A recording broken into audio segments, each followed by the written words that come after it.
يا هلا والله، السلام عليكم ويا اهلا فيكم من جديد. معكم اخوكم مهند زاهري.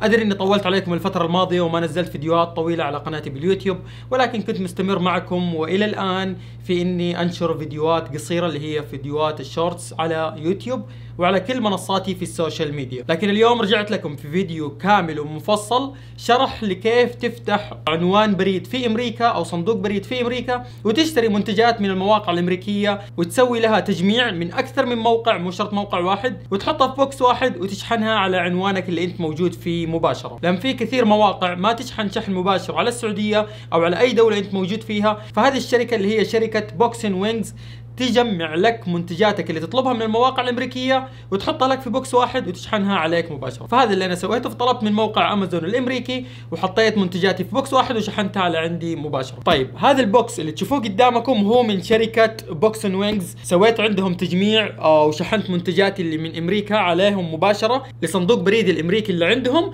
وبعدها سووا لي تجميع حطوها في بوكس واحد كل المنتجات وشحنوها على عنواني مباشره في فتره جدا قصيره. فهذا من الاسئله اللي دائما توصلني، ان كيف يا مهند تطلب من امريكا في بعض مواقع ما تشحن شحن مباشر. فبهذا الفيديو ان شاء الله راح اشرح لكم كل شيء بالتفصيل، كيف تفتح بريد في امريكا وتطلب منتجاتك وتشحنها عليك مباشره. طبعا من جوالك تقدر تفتح موقع الشركه وتفتح بريد بشكل جدا سريع وبسيط، ولكن انا بشرح لكم عشان يكون شرح كامل من الكمبيوتر، بسجل الشاشه وتشوفوا الشرح قدامكم. فيلا نبدا. طيب الآن بشرح لكم طريقة فتح حساب أمريكي أو صندوق بريد في أمريكا بأسرع وأسهل طريقة. هذا موقع الشركة الرسمي، زي ما تشوفوا قدامكم هذه هي الصفحة الرئيسية. أول ما تدخل على الموقع طبعا تقدر تحول باللغة الإنجليزية أو اللغة العربية زي ما تشوف قدامك. هنا في اشتراك أو اشترك الآن مجانا، كلها نفس الشيء، تضغط على اشترك الآن مجانا. بعدها بيحولك مباشرة على هذه الصفحة اللي تحط فيها البيانات والمعلومات الخاصة فيك. أول شيء هنا تكتب اسمك الأول، وهنا اسم العائلة، هنا تحط بريدك الإلكتروني، وهنا تحط رقمك الواتساب. طبعا خلي اذا كنت في السعودية زائد 966، بعدين تبدأ ب5 وخلاص تكمل الرقم. هنا تختار الدولة، طبعا انا الان حاليا في السعودية فبختار السعودية. طبعا تختار الدولة اللي انت موجود فيها، هذه كلها بيانات تخصك انت. فهنا السعودية، ضغط على السعودية وهنا حط كلمة مرور، بعدها تضغط على اوافق على الشروط والاحكام وتضغط اشتراك. انت بهذه الطريقة الان سويت حساب خاص فيك في موقع الشركة الرسمي هذا، فمباشرة راح يفتح لك على لوحة القيادة زي ما هم كاتبينها في الموقع، أو لوحة التحكم بشكل أصح.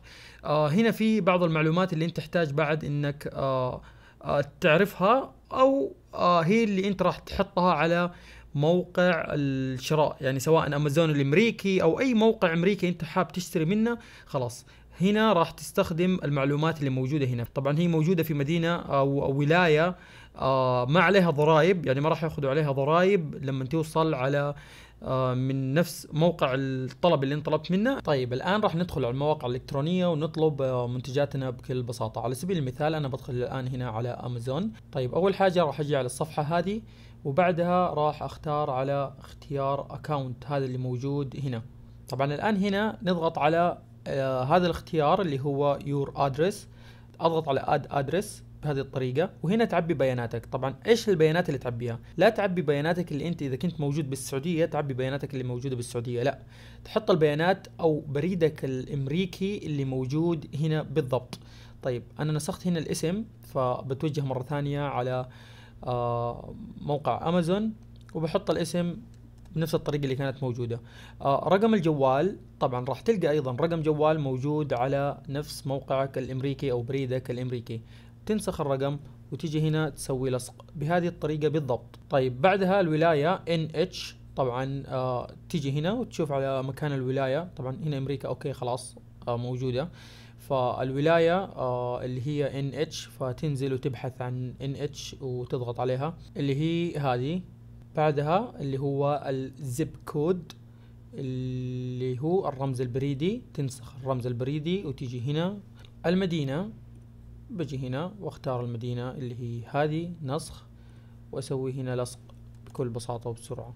طيب الادرس عندنا السطر الاول والسطر الثاني بهذه الطريقة. هذا هو السطر الاول، اشياء مرة بسيطة يعني حرفيا بس تعبي بيانات. السطر الاول والسطر الثاني المدينة، الولاية، والزب كود او الرمز البريدي. طبعا بالطريقة هذه اضغط على طول مباشرة وبعدها على اد ادرس. طيب بهذه الطريقة انا اضفت عنواني وهنا هو موجود، هذا هو العنوان بالكامل اللي انا اضفته في امازون. الان كل اللي علي اني اتوجه على سلة الشراء بعد ما اتسوق واضيف منتجاتي وكل شيء. خلاص هنا الشيك اوت، تتاكد بس من البيانات اللي انت حطيتها كامله، متى الشحنات راح توصل على بريدك الامريكي، عنوانك وبطاقة الدفع والى اخره. اخر خطوة تضغط على هذا الاختيار. هنا انا كده تقريبا اتممت الشراء من موقع امازون بكل بساطة. طبعا اول ما راح توصل الشحنات ان شاء الله راح توصل على بريد الامريكي مباشرة، راح يوصلني ايميل او رسالة بانه وصلت شحنات او منتجات جديدة على عنوانك الامريكي، فتقدر تدخل على الموقع وتخلص امورك الباقية بحيث انه توصلك الشحنات مباشرة على عندك في السعودية مباشرة. فاول ما توصل الشحنات ان شاء الله راح نكمل معكم الخطوات الثانية. طيب الان من الصفحة الرئيسية في الموقع وصلت المنتجات الخاصة فيا او شحناتي وصلت على بريدي الامريكي. زي ما تشوفوا قدامكم هنا الصناديق المستلمة هي شحنتين، ولكن كل شحنة فيها مثلا اكثر من منتج. طيب الان كل اللي نسويه نضغط على السهم هذا لكل شحنة ونختار هنا نعبي بعض البيانات. طيب هنا يقول كم شحنة او كم منتج موجود في هذه الشحنة. طيب اول حاجة راح احط ان 2 منتجين، وكم سعر المنتجات اللي موجودة. فاعبي البيانات هذه بهذه الطريقة واضغط على حفظ التغييرات. هذه الشحنة الاولى، اضغط على السهم. والشحنة الثانية طبعا هنا شوفوا كان هنا موجود اني لازم اعبي البيانات، هنا صار خلاص تم، فلازم اعبي البيانات للشحنة الثانية. بعدها اضغط على حفظ التغييرات. الان كذا خلاص صراحة الشعرين الحمراء اللي موجودة هنا، اضغط على اختيار الكل، او ان اذا كان في شحنات انا ما ابغى اشحنها في الشحنة هذه احدد بس الشحنات اللي انا ابغاها. طيب الان يقول الشحنتين موجودة فيها 4 منتجات، اضغط على التالي. طيب الان هذه الخطوة الثانية اللي هي العنوان اللي يشحن عليك مباشرة، يعني من صندوق بريدك الامريكي الى صندوق بريدك الموجود في الدولة اللي انت عايش فيها. على سبيل المثال انا موجود في السعودية في الرياض، اضغط على هذا الاختيار واحط عنواني كامل هنا. الان اضغط على حفظ العنوان. طبعا اذا كان عندك تعليمات معينة، عندك منتج مثلا لازم تبغى تحافظ عليه اكثر، او اي تعليمات معينة تبغى تعطيها للناس المسؤولين في صندوق بريدك الامريكي على شحناتك الموجودة، تضغط على هذا الاختيار تضيف $4. فعلى سبيل المثال تقول ان شحنتي هذه ابي تغليف دبل عليها، او تضيفوا عليها استيكرات قابل للكسر وغيرها. طبعا تضيف $4 وتضيف هنا البيانات. بعد ما تضغط على الشروط والاحكام خلاص تم، تضغط على تجميع. بهذه الطريقة راح يوصل لهم طلب تجميع لشحناتك الموجودة على بريدك الامريكي. الان هنا شوفوا يقولوا لقد تلقينا الطلب الدمج الخاص بك، والوقت المقدر لمعالجة طلبك هو 8 ساعات عمل. تضغط على حسابي وترجع على الصفحة هذه. طبعا هنا الشحنات اللي راح توصلك، هنا قيد التنفيذ اللي هو طلبي كامل، او الشحنات اللي انا طلبت لهم انهم يجمعوها. بعد ما يخلصوا منها راح تصير هنا في الانهاء، فاول ما يخلصوا من تجميعها ان شاء الله راح نشوف. طيب بعد ما كانت المنتجات في الصناديق المستلمة واضفناها على قيد التنفيذ على اساس انهم يخلصوا شحنها، الان هنا نجي على الانهاء وراح نلقى الطلب موجود. الان كل اللي علي اني اشوف بيانات الشحنة، الوزن الفعلي وكل الامور هذه. اضغط على هذا الاختيار، بعد اضغط على اشحن. هنا بيقول لي ان الشاحن على العنوان هذا موجود هنا. بعدها انزل واشوف شركات الشحن اللي متعاملين معها. طبعا متعاملين مع شركة فيديكس، عندنا من 2 إلى 9 أيام، من 5 إلى 10 أيام، من 2 إلى 9 أيام. في بعض التفاصيل والأمور المختلفة اللي هنا موجودة. طبعا تختار على أي وحدة فيهم وبعدها تشحن الشحنة الخاصة فيك. على سبيل المثال تقدر تختار هذه أو هذه أو هذه، بعدها تختار على الخطوة التالية. الآن هنا كل اللي عليك إنك تحط بيانات البطاقة الخاصة فيك، هذا الإيميل، هنا بطاقة ولا البنك، تحط البيانات كاملة، تحط بيانات البطاقة والدولة وتضغط على ادفع واشحن. طيب نقول بسم الله. هذه الشحنة اللي وصلتني. طبعا زي ما تشوفوا قدامكم البوكس كيف مغلف بشكل كامل، وفي استيكرات اللي هي استيكرات ان احموا هذه الشحنة او انتبهوا او في شيء قابل للكسر بالداخل. طيب بقول بسم الله.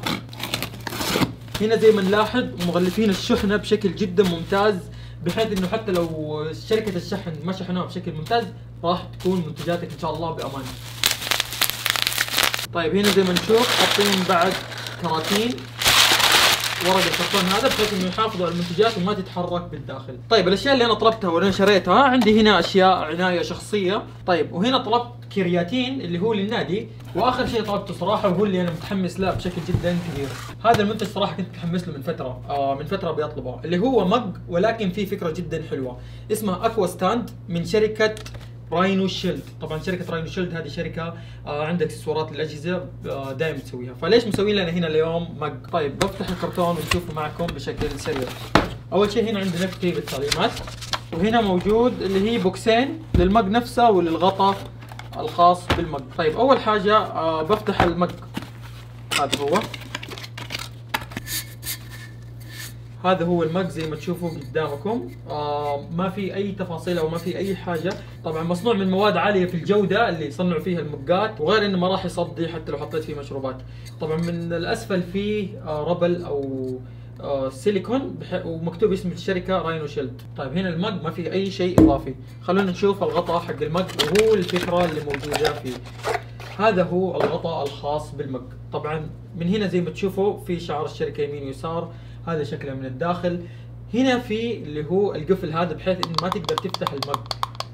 يوم افتح بالطريقه هذه كذا انا راح اقدر افتح المج، وهنا بالزاويه هذه راح يفتح معي. طيب بحط غطاء في المج نفسه. طبعا حجم المج 700 ملي، فتقدر تحط فيه مثلا مويه 700 ملي. مو مره كبير ولكن بشكل عام ممتاز صراحه. يكفي لليوم او اني اعبيه كل شوي. طيب ايش الفكره اللي موجوده في المج هذا وايش اللي خلاني اني اخذ المج هذا؟ هو هذا الشيء، اعتقد انها وضحت لكم وش هذا. هذا يا شباب يا طويل العمر والسلامه، يوم تفتح بالطريقه هذه بيصير ستاند ماج سيف للايفون.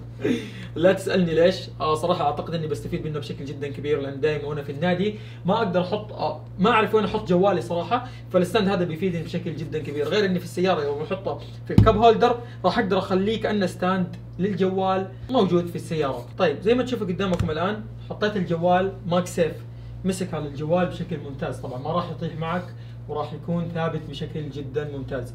تقدر تتحكم بالزاويه، خلوني اوريكم اياها زي كذا، فتقدر تتحكم بالزاويه كذا بشكل كامل بالطول، كذا راح تحطها لين تقفل. والشيء الحلو ايضا ان انت راح تقدر اصلا تخلي الجوال بالطول وحتى بالعرض، فيوم تكون بالنادي تقدر تتابع الشيء اللي تبغاه، تتابع افلام وتثبت جوالك في اي مكان. ففكره الستاند هذا صراحه جدا عجبتني، واعتقد ومتاكد اني راح استفيد منها بشكل كبير في يومي. طيب الى هنا انا وصلت الى نهايه الفيديو، اتمنى ان تكونوا استفدتوا واستمتعتوا، ما اكون طولت عليكم. كان معكم اخوكم مهند زاهري، اشوفكم ان شاء الله في فيديوهات جايه، وفي امان الله.